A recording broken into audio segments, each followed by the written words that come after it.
Hi friends, welcome back to my channel Maha garden. இன்றைக்கி நம்ம பார்க்க போகிறது தக்காளி சட்னி எப்படி அரைக்கிறதுன்னு பார்ப்போம். அதுக்கு ஃபஸ்ட்டு வந்து மிளகா வத்தல் ஒரு 3 வத்தல் வறுத்துருக்கேன். தொளி உளுந்து, அதாவது உளுந்தம்பருப்பு வந்து ஒரு 1.5 டீஸ்பூன் வறுத்து வச்சுருக்கேன். இப்போ தக்காளி, அதாவது ஃபஸ்ட்டு நம்ம வெங்காயம் சேர்த்துக்கிறோம். அதை வந்து ஒரு பெரிய அளவு பல்லாரி, 2 பல்லாரி ப்ளஸ் தக்காளி, ஒரு 3 தக்காளி, சின்ன தக்காளி வெட்டி வச்சுருக்கேன். இப்போ வெங்காயத்தை சேர்க்குறோம். வெங்காயத்தை சேர்த்துட்டு தக்காளி போடும்.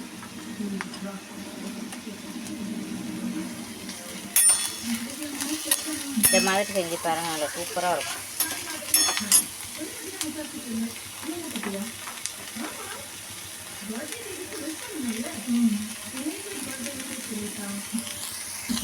நல்லா ஆயில் விட்டு நல்லா வதக்கிக்கிறோம்.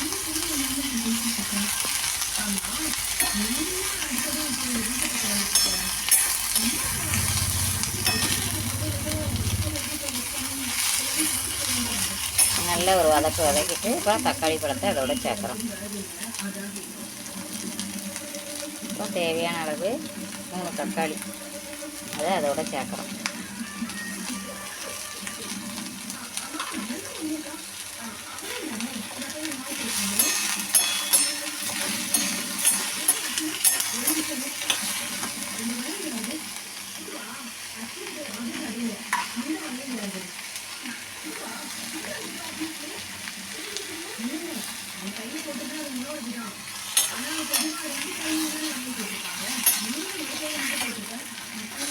நல்லா வதக்கிக்கிறோம். வெடிச்சிட்டும் நல்லா வதக்குறோம். திருப்பியும் தக்காளி பழத்தை போட்டு கொஞ்சம் எண்ணெய் விட்டு நல்லா சுருளாக வதக்கிக்கிறோம்.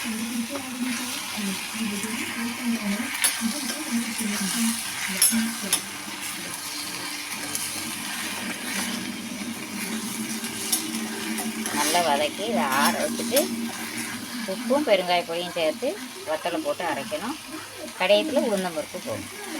பெருங்காய பொடி லைட்டாக அந்த தூட்டோடையே போட்டு வதக்கிக்கலாம்.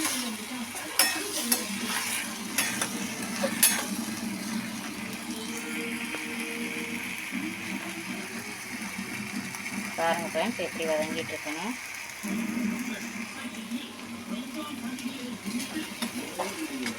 கொஞ்சம் அடுப்பை கூட்டி வச்சு வதக்கிக்கிறோம்.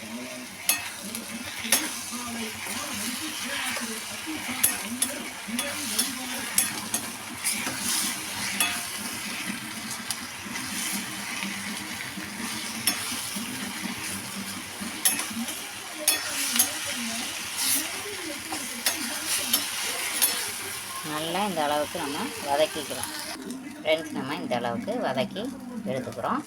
ஆற வச்சு அரைக்கணும். அப்புறம் வத்தலும் இந்த தக்காளி வெங்காயத்தையும் போட்டு உப்பு போட்டு ஃபஸ்ட்டு நம்ம அரைக்க போகிறோம். அதுக்கப்புறம் பெருங்காய பொடி சேர்த்து கடைசியில் உளுந்தம்பருப்பு, இந்த வறுத்து வச்சுருக்கோம்ல, இந்த உளுந்தம்பருப்பு சேர்த்து நம்ம அரைக்க போகிறோம். அரைச்சிட்டு காமிக்கணும்.